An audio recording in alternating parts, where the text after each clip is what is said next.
Welcome viewer, I am Murugan S.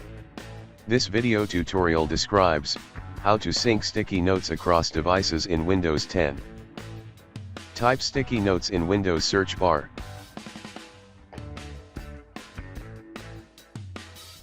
Click Settings gear icon.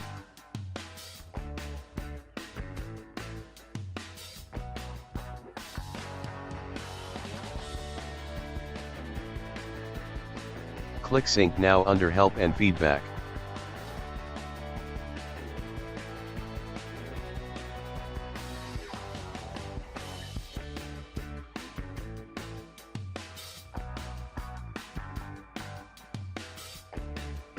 Thanks for watching.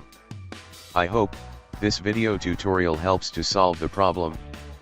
Please like, share and don't forget to subscribe my channel. See you next video.